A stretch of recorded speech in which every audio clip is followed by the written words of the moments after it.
کیا آپ کو معلوم ہے قرآن میں لفظ جنت 147 مرتبہ آیا ہے۔ لفظ جنت کو انگلش میں پیراڈائز اور اردو میں باغ کہا جاتا ہے، اور خدا نے تو قرآن میں کہا ہے شیطان جنت میں ہرگز داخل نہ ہو سکے گا۔ تو آخر وہ کون سی جنت تھی جس میں آدم اور حوا کو ٹھہرایا گیا تھا، جہاں پہ شیطان نے ان سے ملاقات بھی کی تھی؟ چلیے ہم بتاتے ہیں آپ کے سوالوں کے جوابات آج کی اس ویڈیو میں۔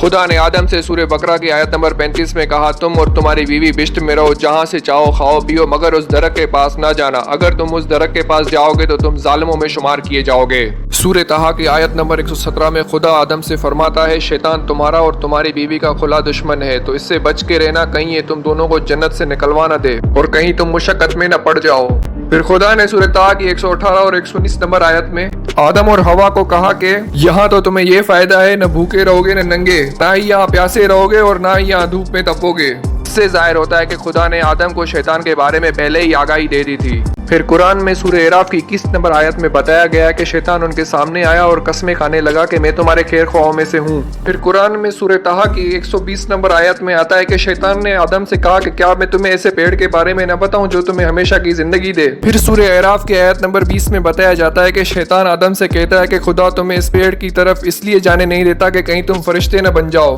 یہاں سے پتہ چلتا ہے کہ مرنے کے ڈر سے اور ہمیشہ کی زندگی حاصل کرنے کی حسرت سے آدم اور حوا نے اس پیڑ میں سے کچھ کھا لیا، اور اس بات کی تصدیق سورہ طٰہٰ کی 121 نمبر آیت کرتی ہے، جس میں کہا گیا ہے فَأَكَلَا، پس دونوں نے کھایا۔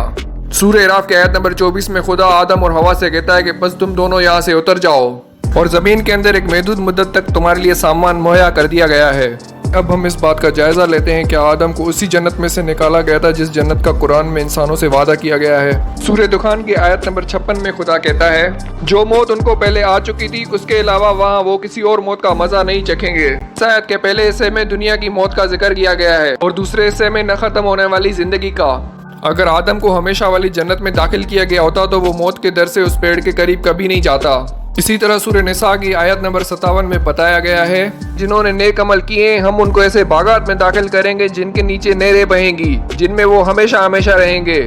جبکہ آدم اور حوا کو تو جنت سے نکالا گیا تھا، جیسا کہ سورہ اعراف کی آیت نمبر 24 میں آدم اور حوا کو نیچے اتر جانے کا حکم دیا گیا ہے۔ اسے یہ معلوم ہوتا ہے کہ وہ باغ زمین سے کسی اونچی جگہ پہ ہوگا جہاں پہ خدا نے ان کو ہر نعمت سے نوازا تھا۔ خدا نے آدم اور حوا کے بعد اس طرح کی نعمتیں بنی اسرائیل پہ تمام کی تھی، جس کا ذکر قرآن میں سورہ بقرہ کی آیت نمبر 57 میں کچھ اس طرح سے ہوا ہے، اور ہم نے تم کو بادل کا سایہ عطا کیا اور تم پر من و سلوہ نازل کیا، جو پاکیزہ رزق ہم نے تمہیں بخشا تو کھاؤ۔ ان تمام آیات کا حوالہ دینے کے بعد یہ بات ثابت ہو جاتی ہے کہ آدم کو زمین کے کسی سرسبز حصے میں ٹھہرایا گیا تھا، جہاں پہ آدم اور حوا کو بھوک مٹانے کے لیے پھل اور پیاس بجھانے کے لیے نہروں کا پانی، دھوپ سے بچنے کے لیے ابر کا سایہ اور ٹھنڈی ہوا کی راحت حاصل کرنے کے لیے پیڑ دیے گئے تھے۔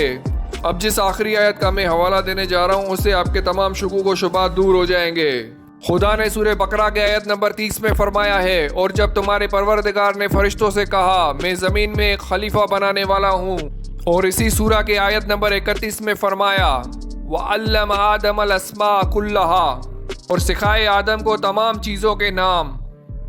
آپ کو میری ویڈیو کیسے لگی کمنٹ سیکشن میں بتائیں۔ امید ہے کہ آپ کو میری ویڈیو ضرور پسند آئی ہوگی، تو لائک اور شیئر کرنا نہ بھولیں، اور جانے سے پہلے ہمارے چینل کو سبسکرائب ضرور کر لیجئے گا۔